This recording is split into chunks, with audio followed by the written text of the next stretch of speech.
You ever get that feeling when you just know something's wrong, but you can't put your finger on it? You know, when something feels off, but you can't explain it?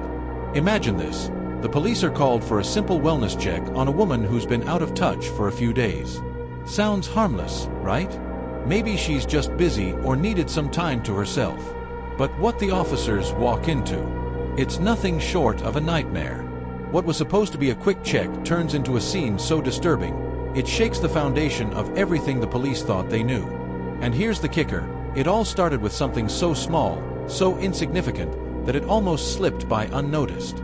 But once they stepped through that door, nothing would ever be the same.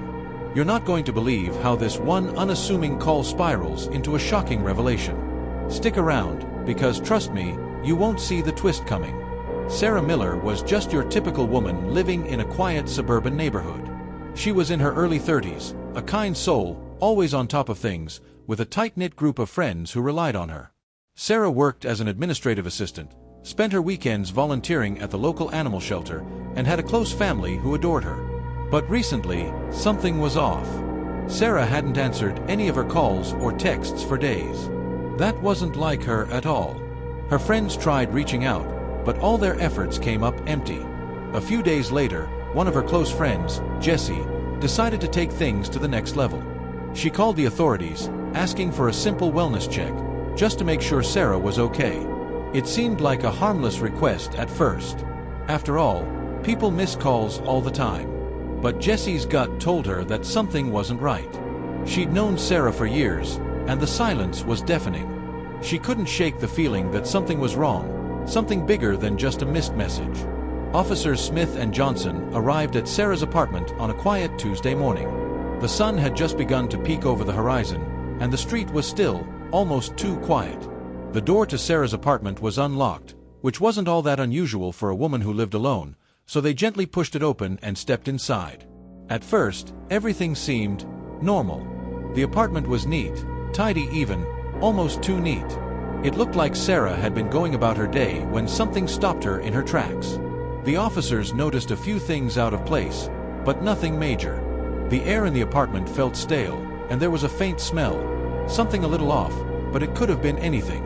Still, the officers weren't immediately worried.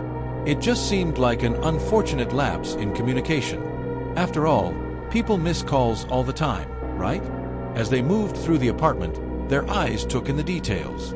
A picture frame on the coffee table showed Sarah with her friends, smiling, carefree. A few books were stacked neatly beside the couch. It all seemed fine. Too fine. But as Officer Smith took a step closer to the kitchen, something caught her eye. There, on the floor, just inside the kitchen, was a set of slippers. Neatly placed as though Sarah had taken them off to step inside, but then left in a hurry. The sight didn't sit well with her. It was small, but it didn't match the calm, organized nature of the rest of the apartment. She bent down to get a closer look, and that's when she noticed the carpet by the kitchen was damp. Like something had been spilled but never cleaned. A chill ran down her spine as she moved toward the kitchen, hoping it was just a spilled drink. But what she found next made her blood run cold. As Officer Smith walked further into the kitchen, the smell grew stronger. It wasn't just the damp carpet anymore. There was a heavy, almost rotten smell lingering in the air. The officers exchanged uneasy glances, but they kept moving. The place was eerily quiet, and that silence felt almost unnatural. There, on the counter, was a glass of water. Unusual, considering Sarah was always very health conscious. It wasn't like her to leave a glass half full and unattended. A sense of unease began to grow inside Officer Smith, but she shrugged it off. Maybe Sarah was just stressed, or dealing with something personal. Still, it felt wrong. They moved deeper into the apartment, taking in the smallest details. The subtle feeling of something being amiss was growing stronger with each step. They passed by a coat rack near the door, where Sarah's jacket was hanging, untouched. Everything seemed out of place, but nothing obvious enough to raise alarm, until they reached the hallway. It was the faintest sound at first, like a creak of wood beneath their feet. Officer Johnson stopped in his tracks. Something didn't feel right. He motioned to Smith, and they both paused, listening. The hallway was dark, and they could barely make out the bedroom door at the end. But then, as they stepped closer, a soft odor reached them. It was a pungent, sickly sweet smell, the unmistakable stench of decay. "Something's wrong," Johnson muttered. He was right. Whatever was waiting on the other side of that door, it was far worse than anything they would have imagined. As they pushed open the bedroom door, the air felt colder, heavier. The light filtering through the blinds cast long, eerie shadows across the room. At first, nothing seemed amiss, until they saw her. There, lying on the floor, was Sarah. Her body was contorted in a way that suggested she hadn't just collapsed. No, she had fought hard. The furniture around her was overturned, her bed linens in disarray. The smell, now unmistakable, hit them like a freight train. The air was thick, the stench of decay too real to ignore. Sarah's face, pale and bruised, twisted in an expression of fear and pain. She had been bound, there was no doubt about it. Her body was marked, the signs of struggle so severe it was impossible to think this had been anything but violence. The officers were silent, their faces draining of color. What was supposed to be a routine wellness check had just turned into something unthinkable. They stepped into the room, their hearts pounding in their chests, trying to process what they were seeing. But no amount of preparation could have braced them for this. As the detectives arrived on the scene and started combing through the apartment, the case became even more disturbing. They found a few small details that hinted at what had really happened.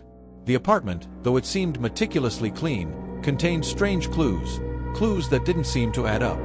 There was a broken window in the living room, but no sign of forced entry. How did someone get in? More importantly, why did it seem like Sarah had known her killer? One thing became clear after a few hours of searching.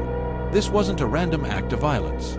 The killer had been someone Sarah trusted, someone close to her. Detectives dug into Sarah's life, uncovering some troubling details. She had been dating someone recently, a man named Tom, who had been calling her multiple times in the days leading up to her death. But why hadn't she answered those calls? Why had she suddenly disappeared without a trace? Then came the breakthrough. The police were able to access Sarah's phone records, and what they found sent chills down their spines. There were a series of late-night texts exchanged between Sarah and Tom. The messages were filled with a mixture of affection and tension, but one stood out in particular. In the final message Sarah sent to Tom, she had said, "I'm scared. I think you're hiding something from me." As the investigation continued, the police finally managed to track down Tom. But what they discovered shook them to their core. Tom wasn't just her boyfriend. He was someone Sarah had known for years. He had been a close friend of hers, someone she trusted with her life.